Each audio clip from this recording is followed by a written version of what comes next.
지난주에 말씀 이어서 계속 보도록 하겠습니다. 하나님 우리를 교회로 불러주셨는데 부르신 하나님의 목적이 여러 가지가 있는데 여러 가지 좀 살펴보고 있는 중입니다.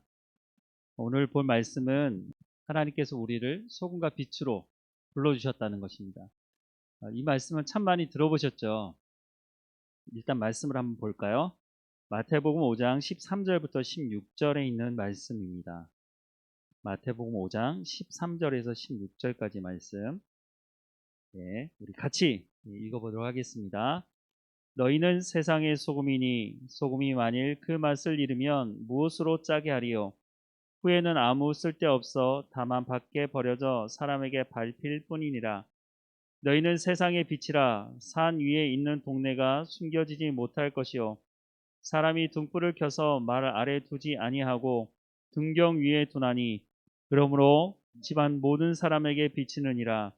이같이 너희 빛이 사람 앞에 비치게 하여 그들로 너희 착한 행실을 보고 하늘에 계신 너희 아버지께 영광을 돌리게 하라. 아멘. 여러분한테 퀴즈를 한 가지 내드릴까요? 여러분, 소금과 빛이 맞습니까? 빛과 소금이 맞습니까? 소금과 빛이 맞나요? 아니면 빛과 소금이 맞나요? 우리가 익숙하게 들었던 것은 이제 소금과 빛이라기보다는 빛과 소금이죠. 이게 언어의 이제 특징이기도 하겠지만 왜 굳이 성경은 뭐라고 말하고 있죠?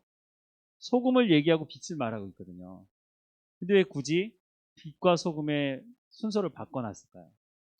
만약에 예수님이 말씀하실 때 빛을 먼저 얘기하시고 소금을 얘기하셨다면 빛과 소금 이렇게 맞을 것 같은데 우리는 왜 굳이 예수님께서 그렇게 말씀하지 않으셨는데 왜 빛과 소금이라는 말에 더 익숙하고 그렇게 말하기를 좋아할까요? 서울에 가면 온누리교회라고 있죠. 좀 큰 교회죠. 그 온누리교회에서 출판사를 만들었어요. 독립됐겠지만 두란노 서원이라고 하는데 그 두란노 서원에서 잡지를 만들어내기 시작했어요. 근데 그 잡지 이름이 빛과 소금이었어요.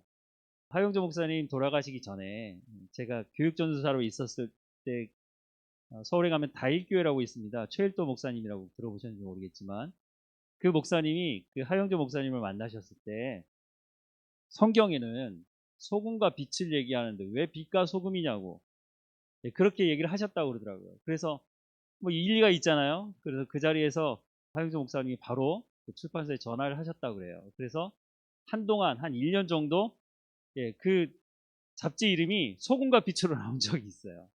그걸 말씀을 해주시더라고요.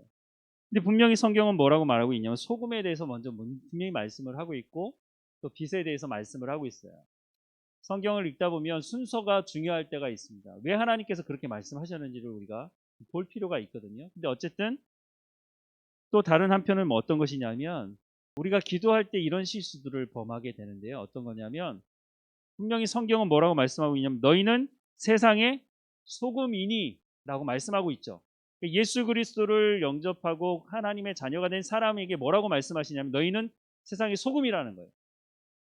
그런데 우리가 기도할 때 어떻게 기도하냐면 하나님 내가 소금이 되게 해 주십시오.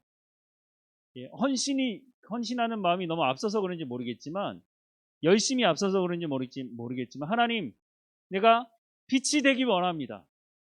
근데 성경은 뭐라고 되어 있어요? 너희는 세상의 빛이라.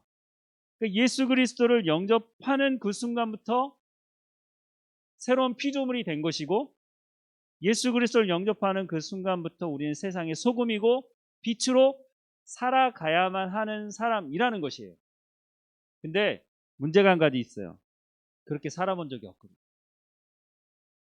왜냐하면 그렇게 살아온 사람은 그게 문제가 되지 않지만 살아보지 않은 사람이 그러니까 하나님의 백성으로서 삶을 살지 않던 사람이 어느 날 예수 그리스도를 영접하고 나서 하나님의 백성으로 살아가려고 하니까 이건 내가 빛이 되어야 하는 건지 소금이 되어야 하는 건지 아니 성경은 분명히 소금이고 빛이라고 말하는데 나는 그런 것 같지가 않고 그러니까 헷갈리게 되는 것이죠.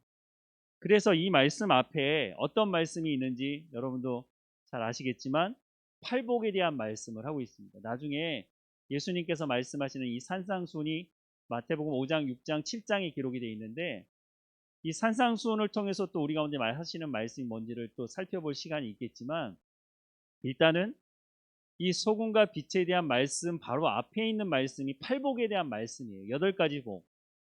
이 팔복에 대한 설교도 참 많죠. 복을 싫어하는 사람 아무도 없잖아요. 그렇죠? 예.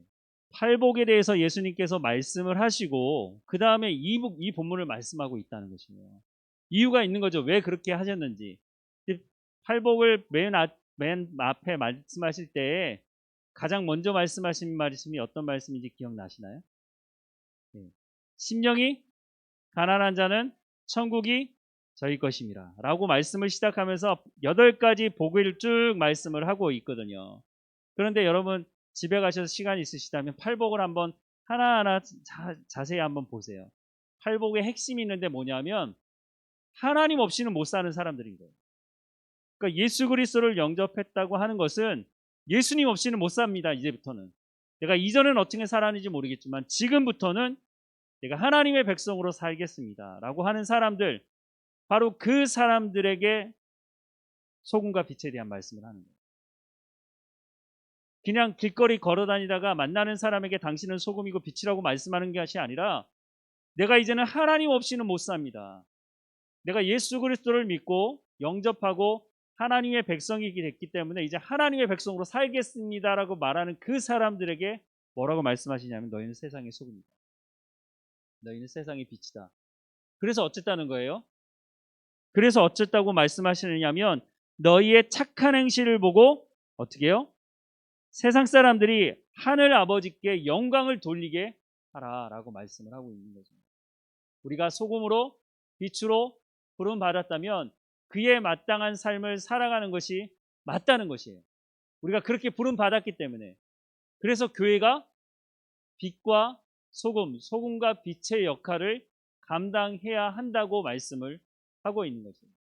이 부분에 대한 구체적인 것들은 이제 또 성경에 많이 기록이 되어 있으니까 차차 보도록 하고요. 자, 그 다음으로 하나님의 부르심에 합당하게 살려면 그럼 어떻게 해야 되느냐? 하나님께서 우리를 교회로 부르셨다고 하는 그 부분을 여러 부분을 봤잖아요. 자, 그러면 우리는 그럼 어떻게 할 것이냐? 하나님 날 소금으로 불러주시고 빛이라고 말씀하시는 것도 알겠고 선한 일을 하기 위해서 부름받은 것도 알겠고 다 알겠는데 그러면 어떻게 하라는 거냐? 어떻게 해야 내가 그것을 이루며 살아갈 수 있느냐? 궁금하잖아요. 그것을 에베소서 4장 2절부터 3절에 이렇게 말씀을 하고 있습니다. 같이 읽어볼까요? 시작. 모든 겸손과 온유로 하고 오래 참음으로 사랑 가운데서 서로 용납하고 평안에 매는 줄로 성령이 하나 되게 하신 것을 힘써 지키라라고 말씀을 하고 있습니다. 지난번에도 한번 말씀드린 적이 있는데요. 이 말씀 읽으면서 성령이 하나 되게 하신 것을 어떻게 하라고요? 힘써 지키라라고 말씀하고 있습니다. 그냥 있으면 된다는 것이에요? 아니요. 그냥 있으면 되는 문제가 아니에요. 내가 이제 하나님의 백성이 됐기 때문에 하나님의 백성으로서의 삶을 살아가야 되는데 어떻게 해요? 힘써 살아가야 한다고 말씀하고 있는 것입니다. 이스라엘 백성들이 출애굽해서 광야로 나왔어요. 출애굽하는 과정 속에서 하나님께서 놀라운 일들을 경험하게 하셨죠. 430년 동안 그 애굽에 살면서 이 사람들이 하나님을 잘 섬긴 것으로 보여지지 않아요. 근데 어쨌든 광야로 나와서 하는 모습들을 보니까 분명히 하나님이 그 놀라운 이적들을 애굽 땅에서 직접 경험하기도 하고 목격하고 그리고 출애굽했잖아요. 광야로 나왔고 홍해를 건넜어요. 한두 사람이 건넌 것이 아니라 한 민족 전체가 이 홍해를 건넜고 홍해 뒤를 따라오는 애굽의 군인들이 홍해물에 수장당하는 것도 직접 목격을 했단 말이죠. 하나님에 대해서 부인할 수 없는 사실들을 자기들이 경험했죠. 근데 이 사람들이 어떻게 하죠? 홍해를 건넌 지 그 홍해를 건넌 그 감격을 얼마나 가지고 있었어요? 사흘 만에. 물이 없는 것 때문에. 여러분, 이거 우리 쉽게 생각할 문제가 아닌데요. 예전에 한번 말씀드린 것 같은데, 그 성지순례 갔다 오신 분 중에 이런 얘기를 하더라고요. 버스를 타고 쭉 가다가 사막을 가다가 사람들한테 다 내리라고 했더래요. 내려가지고 뭐 여기가 이제 이스라엘 사람들이 걸어간 거기라고 이렇게 얘기를 해주고 이렇게 한번 둘러보시라고 하더니 버스가 그냥 출발해 버린 거예요. 그리고 나서 30분 걷고 나니까 뭐 욕도 하고 막 하여튼 원망 불평 막 다 쏟아냈다고 얘기하더라고요.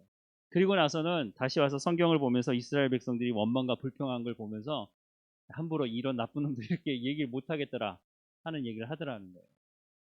사막은 사람이 살 수 있는 곳이 아니에요. 예, 한여름에는 뭐 40도가 넘는 그런 속에서 우리가 물도 없이 거기에 어떻게 버틸 수가 있겠어요? 근데 어쨌든 물이 없는 것 때문에 단 사흘 만에 하나님 앞에 원망하고 불평하잖아요. 먹는 것 때문에 원망하고 불평하고 이스라엘 백성들이 그런 모습을 보여주죠. 근데 그런 이스라엘 백성들, 대다수 이스라엘 백성들은 그러했는데 하나님의 언약의 말씀을 끝까지 지키려고 했던 여호수아와 갈렙 같은 사람은 어떻게 했어요?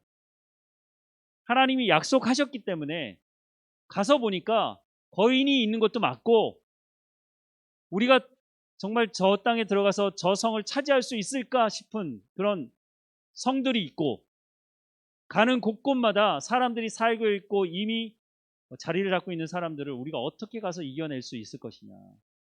그렇게 말하는 사람들이 있었지만 갈렙과 여호수아는 어때요?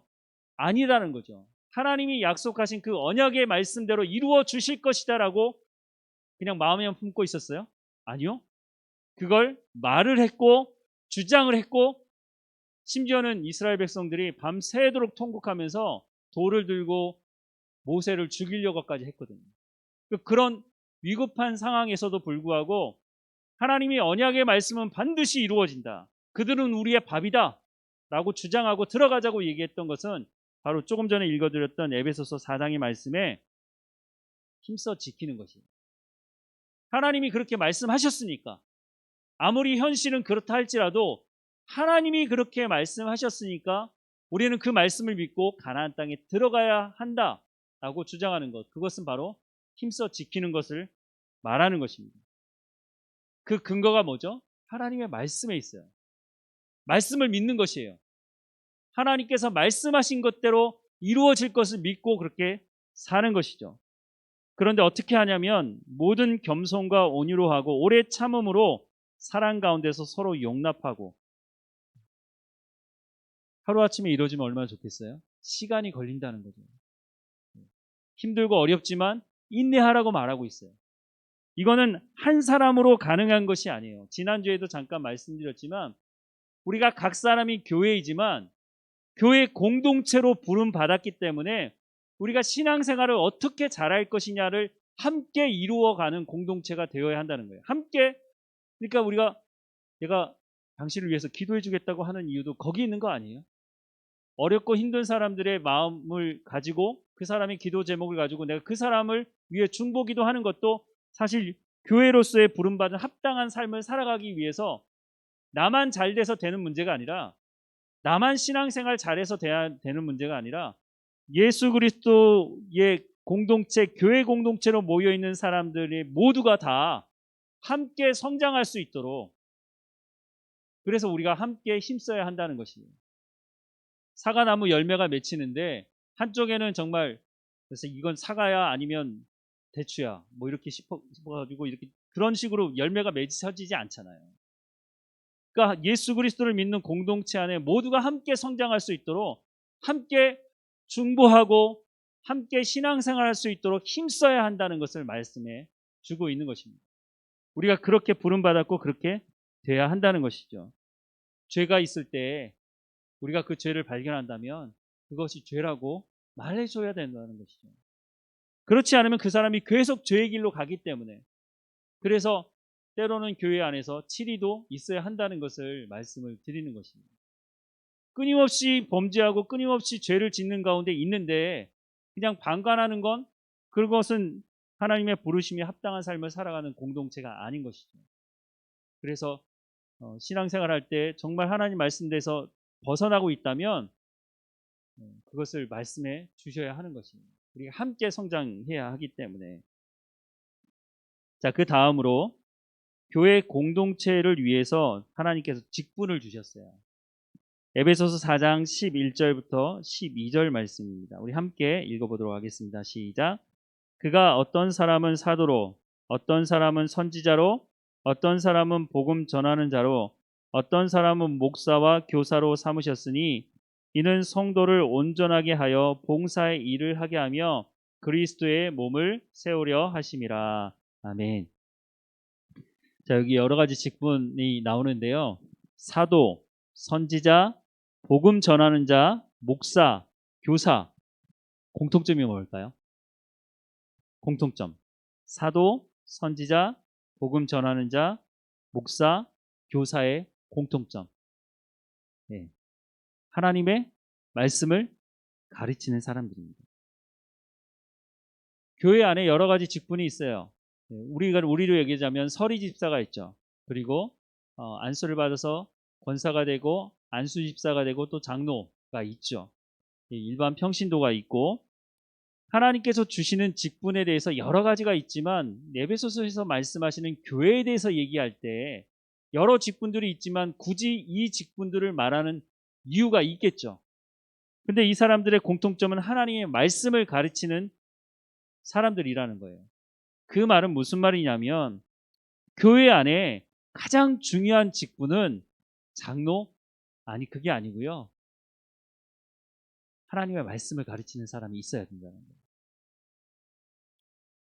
모든 겸손과 온유로 하고 조금 전에 읽었던 말씀이죠. 오래 참음으로 사랑 가운데서 서로 용납하고 평안에 매는 줄로 성령의 하나 되어 있는 것을 힘써 지키라고 말씀하시는 이유는 우리가 감정에 따라 살아가지 말라는 것이에요. 성령을 통해서 하나님 말씀을 깨달아 알고 예전에도 한번 말씀드렸지만 교회가 하나 돼야 된다라고 하는 가장 그 말의 핵심은 뭐냐면 하나님의 말씀에 집중해야 된다는 것이에요. 우리가 예수 믿는다고 하는 것은 예수 그리스도를 통해서 전해지는 하나님의 말씀을 믿는 것이에요. 내가 예수 믿는다는 것을 어떻게 객관적으로 증거할 수 있겠어요? 우리가 차에 십자가를 걸고 다니기도 하고 또 어떤 분은 귀걸이에 십자가를 메고 다니기도 하고 목걸이에 또 십자가를 하고 다니는 분도 있고 근데 보니까요 교회 안 다니는 사람들도 이렇게 그 액세서리로 십자가를 이렇게 달고 다니는 사람들이 있더라고요. 그래서 어떤 날을 이렇게 보면 십자가가 있으면 예수 믿으세요? 그러면 아닌데요. 그냥 멋있어서 그냥 한 거예요. 이런 사람들도 있더라고요. 우리가 예수 믿는다고 하는 증거를 어떻게 보여줄 수 있느냐는 것이죠. 우리 예배당에 와 있을 때는 다 예수 믿는 사람이라고 생각을 하죠. 이 예배가 마치고 여러분 밖으로 나가셨을 때 사람들이 오고 가면서 내가 예수 믿는지 안 믿는지를 여러분 어떻게 객관적으로 그 사람들에게 말해줄 수 있을까요? 가장 중요한 것 중에 하나가 우리가 하나님의 말씀을 믿는 사람들이라는 것입니다. 성경에 기록된 하나님의 말씀, 영접하는 자, 곧 그 이름을 믿는 자들에게는 하나님의 자녀가 되는 권세를 주셨다고 요한복음 1장 12절에 말씀하고 있죠. 저는 그 말씀을 믿어요. 그래서 내가 구원받은 줄 알아요. 근데 믿는다고 하는 것이 어떤 상황에서 믿어지지만 어떤 상황에서 믿어지지 않거나 그러면 믿는 것이 아니죠. 상황과 관계없이 처음부터 끝까지 다 내가 이 말씀에 대한 신뢰함과 믿음이 생긴다면 그것은 내가 믿고 싶어서 믿는 것이 아니라 성경의 말씀대로 하자면 성령이 내주하셔서 그것을 믿도록 해주시는 것이죠. 그래서 내가 하나님의 백성이라는 것을 분명히 알게 되는 것이죠. 그런데 이런 삶이 성장을 하기 위해서는 하나님의 말씀이 무엇인지 우리가 알고 깨닫지 못하면 우리가 하나님 앞에 성장할 수가 없는 것이에요. 결국은 내가 믿는다고 하는 그 믿음은 하나님의 말씀을 믿는 것이고 하나님의 말씀을 믿기 위해서는 그 하나님의 말씀이 무엇인지를 누군가 얘기해줘야 알 수 있는 것이잖아요. 그것의 핵심이 뭐냐면 성령의 충만함이 있어야 된다고 예수님도 말씀하셨고 여러 번 성령에 대해서도 말씀드릴 때 그것에 대해서 말씀을 드렸잖아요. 교회의 첫 번째 말씀을 드릴 때도 다시 한번 그 성령에 대해서 말씀을 드린 것을 여러분 생각하시면 좋을 거라고 생각이 듭니다. 어쨌든 교회 안에 하나님의 말씀을 가르치는 사람들이 많아져야 돼요. 서당계 3년이면 뭘 한다고요? 네. 여러분 교회 생활, 신앙생활 하는 지 몇 년 되셨어요? 다른 종교에 저는 안 가봐서 잘 모르겠는데요. 근데 이제 간혹 뉴스나 이런 데 나오는 걸 보면 모슬렘을 믿는 사람들 이런 사람들 보면 자기들의 경전이라고 하는 것들이 있잖아요. 그런 것들을 줄줄이 암송하는 사람들이 꽤 있어요.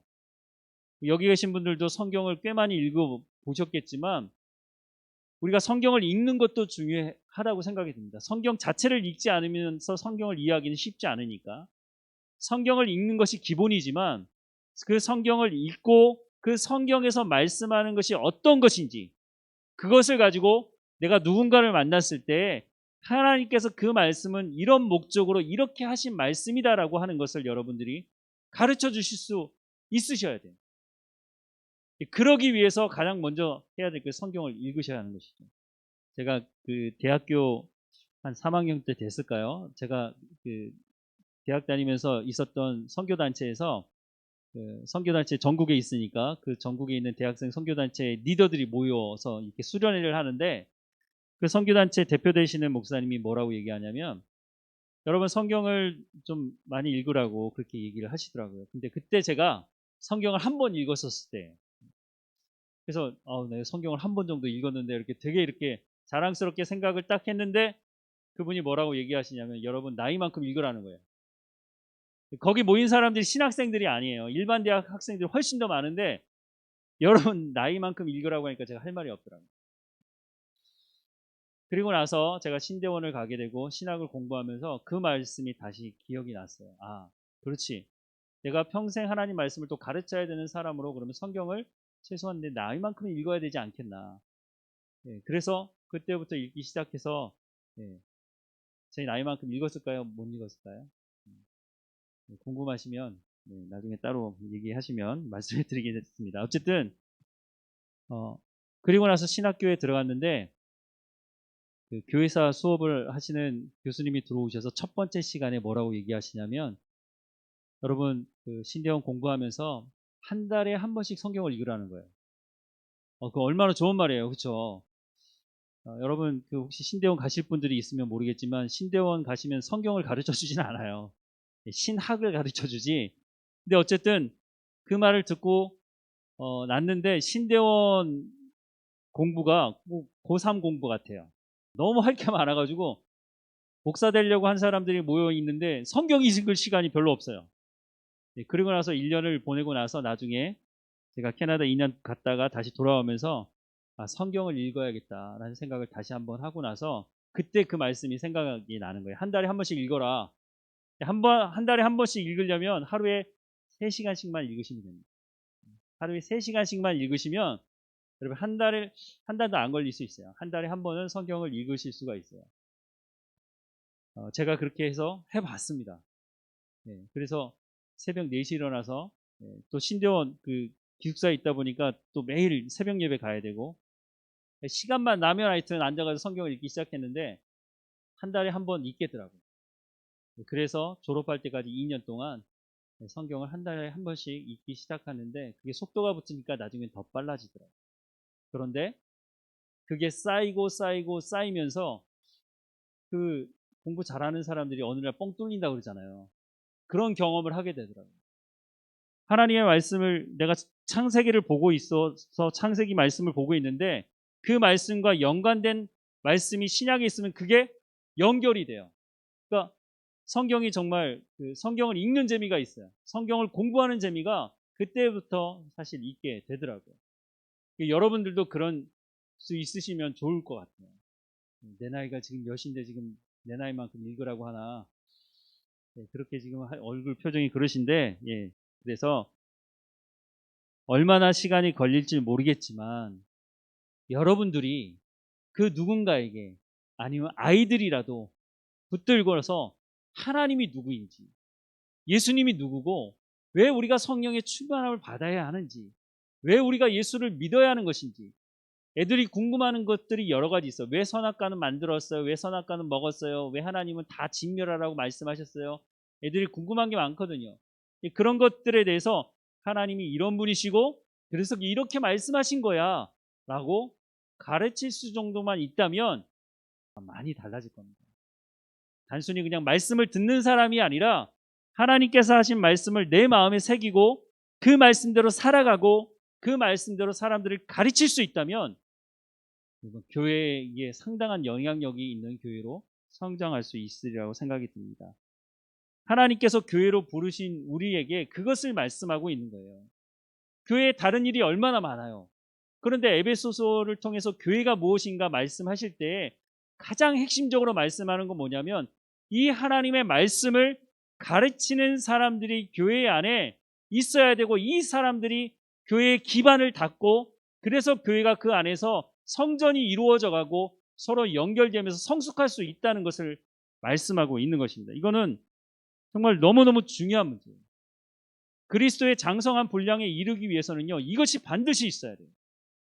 목회자가 가르치지만 여러분들이 아이들을 붙들고 하나님의 말씀이 이런 것이다 라고 여러분이 지금까지 살아온 삶이 있잖아요. 그 경험을 가지고 하나님 말씀을 가르칠 수 있는 교사가 되기를 정말 간절히 축복하고 제가 그 일을 잘 돕도록 하겠습니다.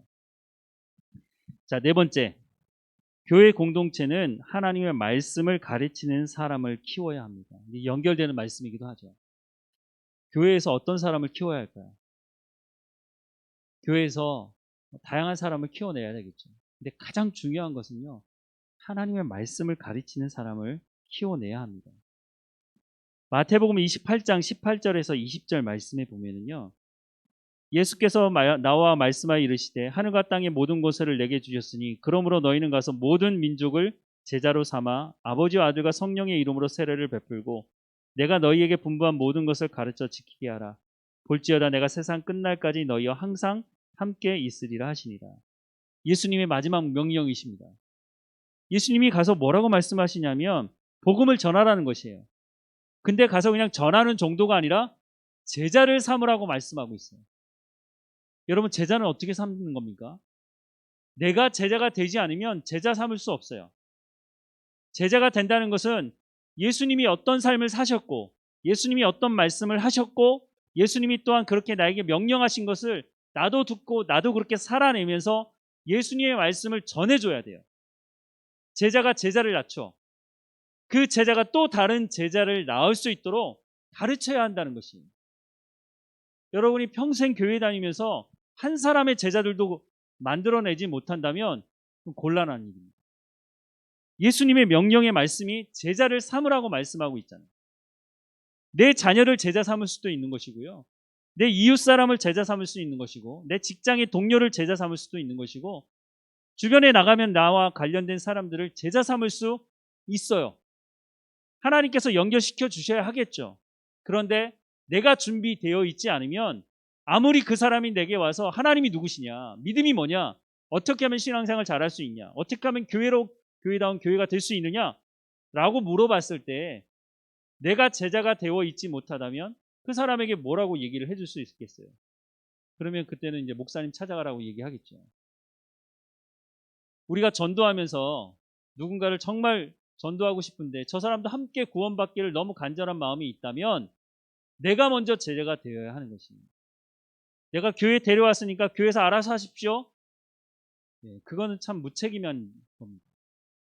물론 그 사람을 교회로 인도하는 것도 쉽지 않은 문제겠지만 정말 그 사람의 구원을 하나님 앞에 간절히 기도한다면 하나님, 내가 제자가 되어서 하나님의 말씀을 알게 하셔서 저 사람에게 하나님의 말씀을 가르치게 해주십시오. 결국은 하나님의 말씀이 들어가야 그 사람이 변화가 되고 그 말씀을 그 사람이 믿어야만 구원의 자리 가운데 나올 수 있는 것이거든요. 내가 밥 사주고 좋게 해주고 그렇게 해서는요, 한두 번 교회 나올 수 있고 그 사람 때문에 교회 왔다 갔다 할 수는 있지만 결국은 교회 와서 하나님 말씀을 듣든지 아니면 나를 통해서 전해지는 하나님 말씀이 그 사람에게 들어가든지 결국은 하나님의 말씀을 들어가게 해서 그 사람이 하나님을 만나지 않으면 구원 가운데 또 구원 이후에 성숙한 삶으로 나갈 수 없다는 것입니다. 잘못하면 교회로 이끌긴 했는데 그 사람이 정말 신앙생활이 제대로 가지 못하고 이상한 신앙생활을 하는 사람으로 만들어버릴 가능성도 있습니다. 그러지 않기 위해서 내가 말씀을 듣고 깨달아 알고 하나님의 말씀에 붙들려 삶을 살아가야 하는 것입니다. 디모데후서 2장 1절과 2절에 보면 내 아들아, 그러므로 너는 그리스도 예수 안에 있는 은혜 가운데서 강하고 내가 많은 증인들 앞에서 내게 들은 바 충성된 사람에게 부탁하라. 그들이 또 다른 사람을 가르칠 수 있으리라. 교회는요, 아까도 말씀드렸지만 하나님의 말씀을 가르치는 사람들이 있어야 돼요. 그리고 제가 혼자 이 모든 것들을 감당하는 것이 아니라 하나님의 말씀을 가르치는 사람들이 있어서 그 사람들이 다른 사람을 또 가르칠 수 있어야 한다는 것이에요. 디모데후서 3장 14절부터 17절에 보면 그러나 너는 배우고 확실한 일에 거하라. 너는 내가 누구에게서 배운 것을 알며 또 어려서부터 성경을 알아나니 성경은 능히 너로 하여금 그리스도 예수 안에 있는 믿음으로 말미암아 구원에 이르는 지혜가 있게 하느니라. 성경에 뭐가 있다고요? 구원에 이르는 지혜가 있다고 말하고 있어요. 산에 올라가서 소나무 뿌리 뽑는 것이 구원의 지혜가 있는 것이 아니라 성경에 있다고요.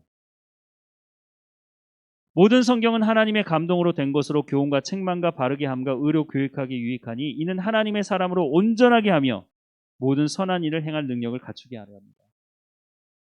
저희 집 아이들에게도 성경을 좀 읽으라고 제가 얘기하거든요. 근데 잘 안 읽으려고 그래요. 왜 제가 이 말을 하느냐면 성경이 그렇게 말하고 있기 때문에. 뭐라고요? 이는 하나님의 사람으로 온전하게 하며 모든 선한 일을 행할 능력을 갖추게 하는 것이 어디 있다고요? 성경에 있다. 세상에 좋은 책들이 많습니다. 고전이라고 하는 참 좋은 책들이 많지만 그 어떤 좋은 책도요, 성경을 능가하는 책은 없어요. 인문학이 한때 유행하고 지금도 그런지 모르겠지만 성경은요, 그거보다 훨씬 더 뛰어난 것입니다.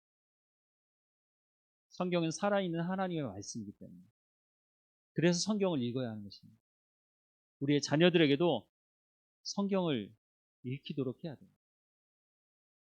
여러분 1년에 한 번 읽는 것으로는요, 다 까먹어요. 다 까먹어요. 여러분도 한 달에 한 번씩 읽어보면 어떨까 하는 생각을 합니다. 내가 신학교 갈 것도 아닌데 그런 생각을 하시기도 하시겠지만 어쨌든 성경을 잘 읽으셔야 됩니다. 한 가지만 말씀을 드리고 오늘 말씀을 마무리하려고 합니다. 목회는 저 혼자 하는 게 아닙니다. 아무리 하나님 말씀을 전해도 성도들이 듣지 않으면 그건 어떻게 해야 될지 참 난감한 일이 벌어지는 것이죠. 분명히 하나님 말씀이 선포되는데 그 하나님 말씀을 듣지 않는다. 그 교회라고 하기도 사실 힘들겠죠. 하나님 말씀이 선포되었을 때 성도들이 그 하나님의 말씀을 듣고 여러분의 삶을 그 말씀을 의지하면서 살아가야 하는 것입니다. 저는 말씀을 선포하고 제가 또 살아갈 삶이 있지만 제가 여러분들의 삶을 대신 살아줄 수는 없는 것입니다. 모두가 각자의 삶의 자리에서 하나님께서 하신 말씀을 가지고 살아가는 것이에요. 그리고 다시 돌아와서 하나님 앞에 말씀을 또 듣고 또 삶의 현장에 돌아가서 삶을 사는 것이죠. 그 안에 문제가 있고 그 안에 기도의 제목이 있을 때 함께 나누고 함께 기도하는 것이죠. 그럴 때 교회가 건강해지게 되는 것입니다. 아까도 말씀드렸지만 교회는 또한 하나님의 말씀을 가르치는 사람들을 양육해서 만들어내야 합니다. 교회가 무슨 음악가를 만들어내겠습니까? 예전에는 그러기도 했지만 교회에서 의사를 만들어내겠습니까?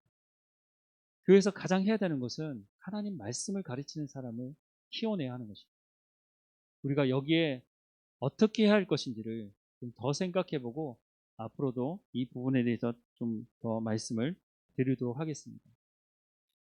교회가 목회자를 생각할 때 이전에 또 잠깐 한번 말씀드린 적이 있지만 목회자를 회사의 사장으로 CEO로 생각하는 사람들이 있습니다. 참 곤란한 생각이거든요. 하나님 말씀을 가르치는 사람이어야 하는데 자꾸 무슨 이벤트를 해서 사람들을 끌어모으는 그런 사람으로 목사도 변질되어 가고 있고 또 성도들도 그걸 요구한다고 하는 생각을 하게 됩니다. 하나님의 말씀을 저 사람이 정말 제대로 가르치는 사람이냐, 정말 하나님의 말씀 앞에 끼어 있는 사람이냐, 이게 가장 중요한 문제인데 그 사람이 얼마나 많은 숫자를 불렸느냐 불리지 않았느냐에 따라서 영향력이 결정되는 그런 시대를 살아가고 있지는 않습니다. 우리가 다시 한번 성경에서 말하는 교회가 무엇인지를 다시 한번 정말로 잘 생각해 봐야 합니다. 정말 숫자를 늘리기 원하신다면 이벤트 잘하고 행사 잘하는 차라리 그런 사람을 갖다가 세우는 게 차라리 낫습니다. 더 이상 그건 교회라고 볼 수는 없겠죠.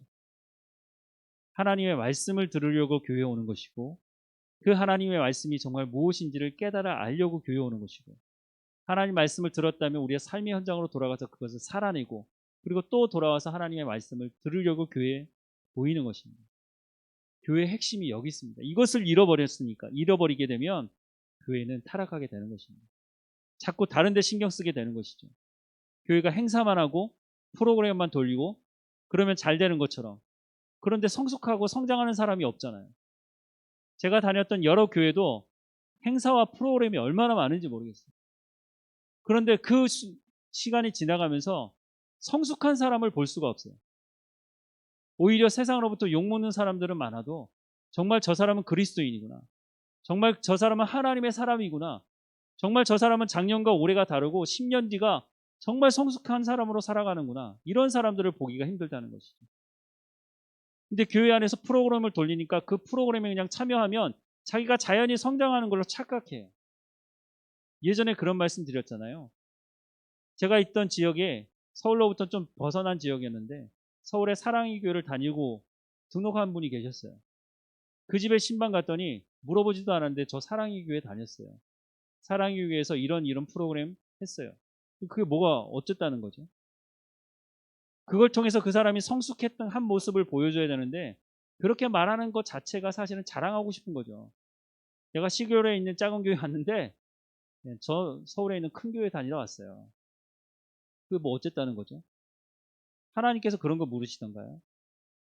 네가 내 말을 듣고 순종하느냐 순종하지 않았느냐를 하나님께서 물으시는 것이지, 얼마나 큰 교회를 다녔느냐, 무슨 지도자 A 코스, B 코스, C 코스 맞춰, 그런 것을 하나님께서 묻는 것이 아니거든요. 그것이 사람을 성장시키지 않아요.